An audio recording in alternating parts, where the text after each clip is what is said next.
મારી આગળ લેખિત છે પુરાવા સાથે આ પ્રશ્ન બોલો બોલો એ છે હવે આ નંદભૂમિ છે ટ્રસ્ટ વિકાસ પરમાર ધર્મસિંહ ઠાકોરસિંહના નામનું એમાંય બિલ એને લીધું છે હું પણ શેનું બિલ લીધું છે આ પેનિયમ તો આ ઘરે બનાવે ને આપણે આ શૌચાલય હમણાં વાત કરી ને આનંદભાઈ આ ભ્રષ્ટાચાર તમારી સામે મને કયો અધિકારી જવાબ આપે બોલો બોલો જવાબ આપશે બોલો તો એક બોલો ભાઈ જવાબ આપો એને 260 બિલ્ડિંગ નોટિસ આપ્યા પછી કાઈ કાર્યવાહી કરશે નિયમ કોણ કરશે ડિપાર્ટમેન્ટે શું કાર્યવાહી કરી 3 લાખ ને 4 લાખ રૂપિયા તમારી ઓફિસમાં આવીને હું આપી દઉં અને તમે એ બિલ્ડિંગ ને 260 ની નોટિસ આપ્યા પછી એમને રક્ષણ આપવાનું આપણે મારી ઓફિસમાં કોણ દેવા આવ્યું હતું અધિકારીની વાત કરું છું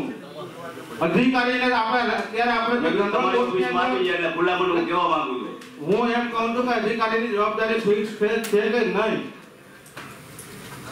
એની પ્રક્રિયા ચાલુ છે નોટિસ 1 અને 2 261 ને 2 હા પછી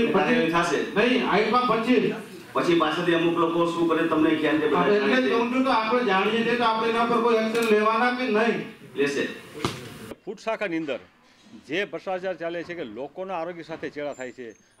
જોકોને માલ જાનમાલ સાથે ખિલવાડ થાય છે એટલા માટે હું સતત ત્રીજી બોર્ડથી કહું છું કે આની સામે પગલાં લ્યો અને જે ગવર્મેન્ટનું ડિપાર્ટમેન્ટ છે જામનગરની અંદર એની અંદર મોકલે છે તો એ ખુદ જ ભ્રષ્ટાચારથી સંકળાયેલા છે હમણાં જ એટલે કાં તો એને સસ્પેન્ડ કરવા પડે અથવા પગલાં પણ એ પગલાં ભરવાની ઉચ્ચ સત્તાધિકારીઓની મને લાગે ઈચ્છાશક્તિ ઓછી એવું લાગે છે કે નહીંતર તો એને 3 વર્ષના જે રિપોર્ટ આવ્યા છે એ રિપોર્ટ પણ એટલા વિવાદાસ્પદ છે કે માત્ર એક ટિપિકલ છાપેલા રિપોર્ટ બધા દરેક કરીને આપી દે છે પણ છતાં પણ ઉપલા અધિકારીઓ કે પગલાં લેવામાં નિષ્ફળ જાય એવું મને એવું લાગે છે એટલા માટે મેં આ એસીબીની તપાસની માગણી કરી છે।